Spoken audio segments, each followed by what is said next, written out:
कल्याणमध्ये अशोकनगर वालधोनी कल्याण पूर्व या ठिकाणी 30 एकर लँड जमीन ही मोकळी आहे। अनेक वर्षापासून त्या ठिकाणी बौद्ध बांधव कार्यक्रम घेत असतात, सण साजरे करत असतात आणि आता त्या 30 एकर जागेवर काही लोक अतिक्रमण करण्याचा प्रयत्न करत होते। काहींनी अशा वावड्या उठवल्या की ही जागा आता सरकार ताब्यात घेऊन व्यापारी संकुलन किंवा इतर काहीतरी त्या ठिकाणी उभारते, मग आपल्या जागेवरचा हक्क हा सुटला जाईल आणि म्हणून त्या ठिकाणी आंदोलनही करण्यात आलं। आणि त्यानंतर हा समाजामधला असलेला रोष आणखीन पसरू नये यासाठी खासदार श्रीकांत शिंदे साहेबांनी विनंती केली आणि त्यांच्या सूचनेनुसार मी माझ्या दालनामध्ये श्रीकांत शिंदे साहेब असतील, आनंदराज आंबेडकर असतील, भंतेजी असतील, तिथलचे आणखीन गायकवाड म्हणून आहेत ते आहेत, अनेक जण अनेक मान्यवर आला आणि सरकारी अधिकारी म्हणून कॉर्पोरेशन आयुक्त, पोलीसचे अधिकारी, कॉर्पोरेशन म्हणजे माझ्या डिपार्टमेंटच्या प्रधान सचिव अशा सर्वांची एक जॉईंट बैठक कलेक्टर सहित घेतली होती। आज त्याच्यासाठी मी सभागृहामध्ये सर्व लोकांना हा मेसेज जाण्यासाठी की 30 एकर जी जागा आहे त्या ठिकाणी बौद्ध गया धर्तीवर एक मोठं आपण समाजासाठी जे हिताचं आहे तसं विपश्यना केंद्र असेल, मुलांना खेळण्यासाठी ग्राउंड असेल, हॉस्टेल्स असेल, मेडिकल कॉलेज असतील, हे फक्त समाजाच्या हिताचे जे काही प्रोग्राम आहेत त्याचंच तिथं उभारणी होईल, इतर कुणालाही ती जागा दिली जाणार नाही।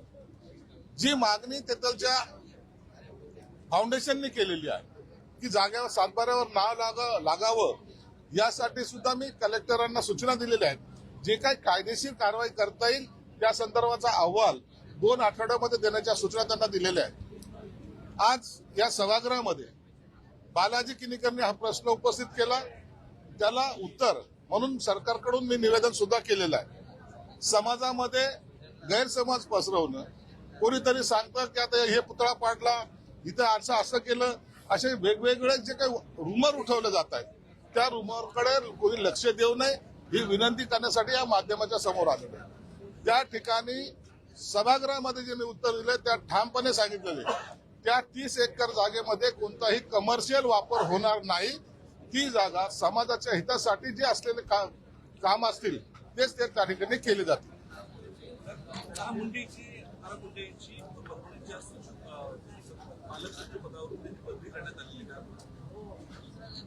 एकाच महिन्यामध्ये पालक सचिव पद हे एवढं जरी महत्वाची नाही, पालक सचिव वगैरे जे काय तिथलच्या ऍडजस्टमेंट नुसार केली गेली असेल, परंतु त्याला एवढं जास्त महत्व हे दिले जात।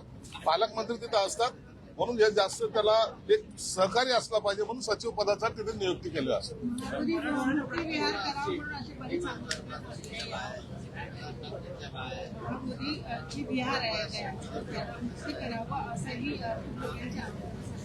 तो विषय वेगळा आहे, त्या विषयावर आपलं सुद्धा सरकारचं सुद्धा मत आहे की ते मुक्त झालं पाहिजे। आणि आता पुढच्या आठवड्यामध्ये बौद्ध गयाला 10 एकर लँड त्या सरकारकडून घेण्यासाठी मी स्वतः बिहार गव्हर्नमेंटला विनंती करायला चाललेलो आहे आणि 10 एकर लँड घेऊन बौद्ध गया येथे समाजासाठी राहण्यासाठी सुविधा उपलब्ध करण्याचा सरकारचा मानस आहे। संजय राऊतांनी आज एक फोटो पोस्ट केलेला आहे पिस्तुलीसह, तरी संजय दिना पाटील यांनी दिलेल्या धमकीनंतर संजय राऊत यांचा फोटो समोर आलेला आहे आणि अप्रत्यक्षरित्या कुठेतरी धमकवण्याचा प्रकार आहे का हा? संजय राऊतचे कालपासून मी स्टेटमेंट पाठतोय। एक वेगळीच कॉमेडी महाराष्ट्रामध्ये सुरू झालेली आहे। भाषाचा आता कुठेही चांगलं सुसंस्कृतीचं कुठं राहिलेलं नाहीये। दिना पाटलांनी काल काहीतरी प्रश्न उपस्थित त्या बोलले, त्याला उत्तर संजय राऊतने दिले। खरं तर दिना पाटीलांनी संजय राऊतचं टीआरपी वाढवलं आणि त्याच्यात आभार मानले पाहिजे। आता संजय राऊतने आजही कुठेतरी पिस्तूल दाखवली, हा सगळा मानसिकतेचा प्रकार आहे। अशा प्रकारे महाराष्ट्रामध्ये राजकारण ना पूर्ण केलं गेलं ना केलं जाणार, परंतु काही लोकांना आता काही जर केलं तरी काही होत नाही या आविर्भावामध्ये आता बंदुका प्रेसमध्ये दाखवायला लागलेत। माझ्याकडे 2 रिव्हॉल्वर आहेत, आता मी रोजच घेऊन फिरू काय? परंतु अशा प्रकारचा बालिशपणा मला वाटतं राजकारण्यांनी करू नये, आणि त्यांनी केला तो त्यांचा असलेला स्वभाव, आणि त्यांनी त्या पद्धतीने दाखवलेलं ते रिव्हॉल्वर आहे।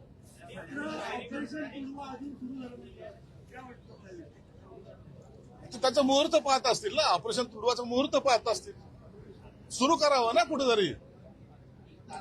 कोण कुणाला तुडवतंय ते त्या टायमाला दिसून येईल।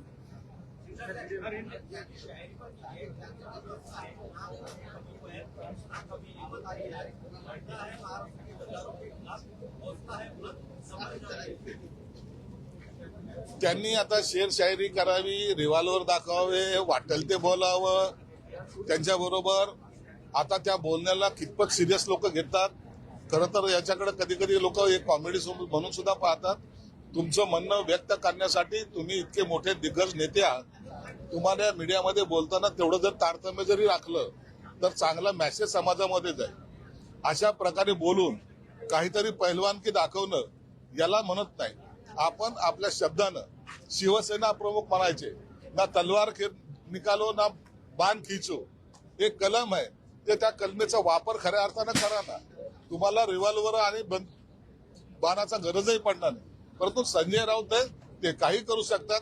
मला वाटतं या सगळ्या गोष्टीला उद्धव साहेबांचं समर्थन असावं।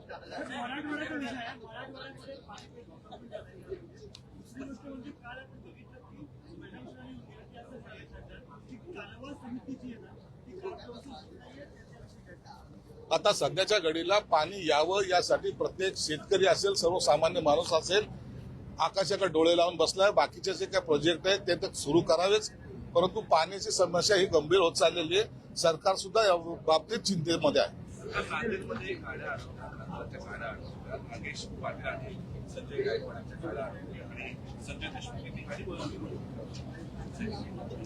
छोटे मोठे घटना ही चालत असतात। कार्यकर्ता आहे ते तेवढं करतात, तर त्याला म्हणून काय, ते सुद्धा ते आमचेच आहेत ना। त्यांचे डोके फोडून काय मिळणार आहे?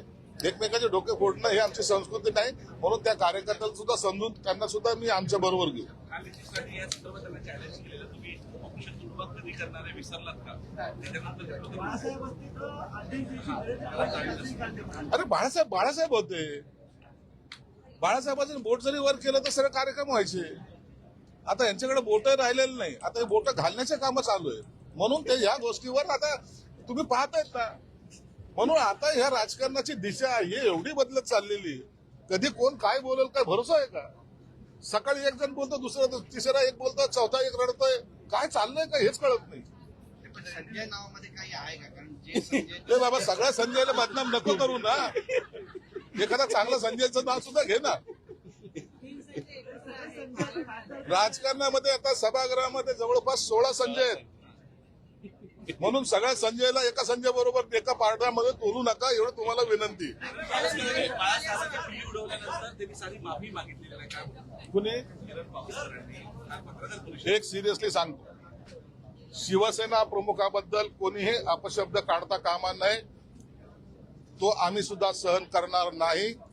शिवसेना प्रमुख हे आमचे दैवत होते, आहेत आणि राहतील, म्हणून शिवसेना प्रमुखाबद्दलचा आदर आमच्यातला प्रत्येक शिवसैनिक हा तेवढा ठेवील।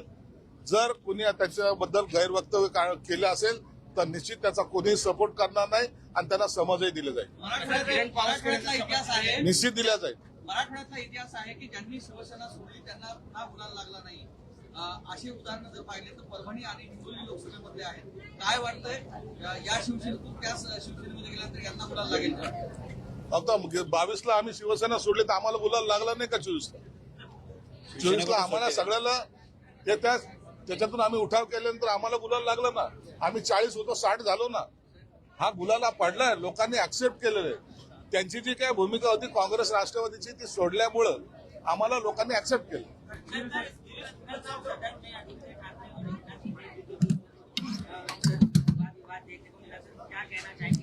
अरे आदित्य ठाकरे बच्चा है, उसके साथ क्या बात करेंगे?